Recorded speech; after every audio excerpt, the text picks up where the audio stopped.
My fiance told me he used AI to write his vows, so I left him at the altar. If you're ever having doubts about the future of your relationship, don't ignore your feelings because they will always rise to the surface when you expect it least. If I had just left my boyfriend when I saw his first red flags, I could have saved myself from the experience of the disastrous wedding that almost ended up taking place. My boyfriend and I had been together for about 5 years. We met in college and he was always sort of a class clown. He didn't really take his studies seriously when I was the complete opposite. I was really strict about my study schedule and I did everything I could to earn the best grades possible. I guess I was initially attracted to my boyfriend because he balanced out my uptight nature. But the older we got, the less cute and appealing his careless personality became to me. He lost his job when the pandemic first started and we had a lot of fights during quarantine because he wasn't doing anything to restart his career and bring in any of income to our household. He was unemployed by choice for almost a full year, and I had no choice but to pay all of our bills on my own so we could keep our apartment. Of course, I thought about leaving him during this time. I resented him more every day, but I couldn't just kick him to the street. He ended up getting his act together, sort of. He got a new job and proposed to me within the same month.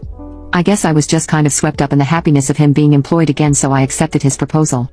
When I look back now, I feel like such an idiot. It's not like he changed overnight, and I should have never been surprised when he went back to being his same bum himself the entire time we were engaged. I planned our small wedding all by myself and he would never help with even the small things I would ask him for. It was like he just didn't care about the wedding or our relationship at all. At the point where I realized that I didn't even really feel like marrying him and that I was falling out of love with him, but we already had deposits on the wedding venue and my dress, so I felt obligated to go through with it. Fast forward to the day of our wedding. I had arranged everything and all my boyfriend needed to do was show up on time, and of course, he couldn't even do that. He said he had overslept and ended up arriving to our wedding almost an hour late, looking like he had just rolled out of bed. I remember my heart sinking when I saw him. He hadn't even taken a minute to shave. When he finally got to the venue, I pulled him aside and asked if he had his vows ready at least. That's when he giggled and took out a piece of paper saying that he was sorry that he had procrastinated so much, so he didn't write his vows in time. But not to worry, because he was able to use ChatGPT to come up with some really good stuff.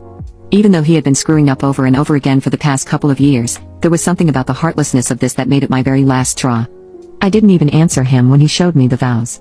I just took off my veil and walked back to my family and told them that it was over, and that the wedding was not happening. We were literally minutes from walking down the aisle when I had decided to call it off, and I didn't seek out my boyfriend to tell him what was going on.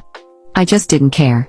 He didn't care, so I didn't care. He could find out that the wedding was called off from somebody else, and I just didn't give a poop. I booked a week-long hotel stay after leaving the wedding venue. Going home to him makes me sick to my stomach, and I'm just going to break up with him over text and tell him to move out by the end of the week. Mine is the only name on the lease and he hasn't paid a bill in almost 3 years, so I don't feel bad for kicking him out even after leaving him at the altar. The only thing I feel bad about is not leaving him earlier.